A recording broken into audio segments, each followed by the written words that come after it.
Chapter 9. In Hiding. Chase expects Ava to tell him he's crazy and that there's no way they went back in time. Instead, she looks around, shrugs, and says, "Yep, that sounds about right. There's one thing I don't get, though. I thought knights were the good guys." "Not all of them, I guess," Chase says. "But I know that King Arthur lived a long life. Those guys said he is still young now. That means we don't have to worry. The knight's plan doesn't work." "But what if you're wrong?" Ava asks. "Shouldn't we warn the king? It sounds like he could get really hurt." Chase shakes his head. "Trust me, time travel doesn't work that way. If we butt in, we could mess up the timeline. History could unravel like a ball of yarn. We can't get involved." "Since when do you know so much about time travel?" Ava demands. He crosses his arms. "I've read a few books."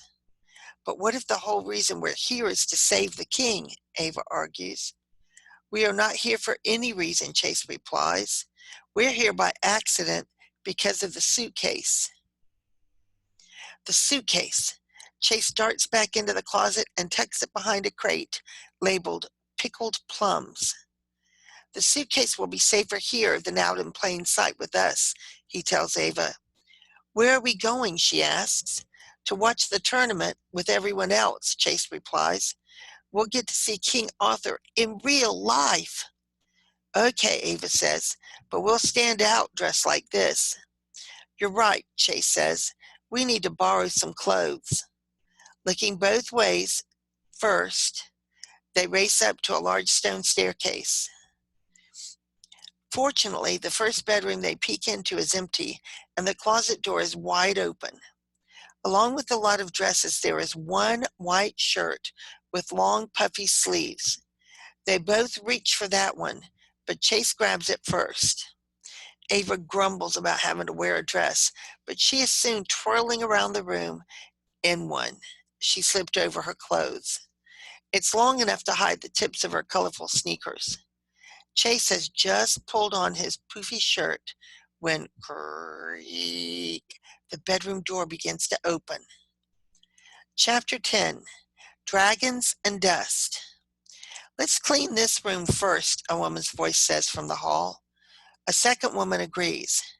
Chase pulls Ava down and they crawl under the bed. "Why are we hiding?" Ava whispers. "We have the right clothes now." "Because we still can't risk messing up the timeline," Chase says, pinching his nose to keep from sneezing. "It's so dusty. At least they know no one cleans under here." 4 feet in brown lace-up shoes walk over to the bed. Chase and Ava scoot closer to the center, praying neither woman looks underneath. "I cannot wait for the tournament tomorrow." "No, I cannot wait for the tournament today," one of them says as she fluffs the blanket. "4 men signed up to challenge the king. They will not win, of course. No one can beat Excalibur," the other maid agrees. Chase's ears perk up at the mention of Excalibur.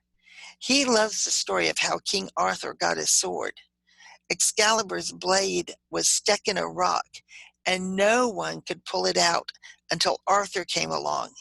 It slid right out in his hand like it had been waiting for him. That's how finding the suitcase had felt to Chase and Ava. "King Arthur beats his opponents because of his strength and skill," the first maid argues. "Excalibur doesn't have anything to do with it." "Perhaps you're right," the other says as they tidy the closet. "Now let's hurry. The tournament starts in less than 1 hour." Chase waits until the door closes behind the women. Then he nudges Ava and they slide out from under the bed. "Look," Ava cries. He follows her gaze to a giant portrait on the wall. It had been hidden by the closet door. "That's the king," Chase says, "and he is holding the famous sword the maids were talking about." "I know," Ava says impatiently, "but look closer. Look at the handle."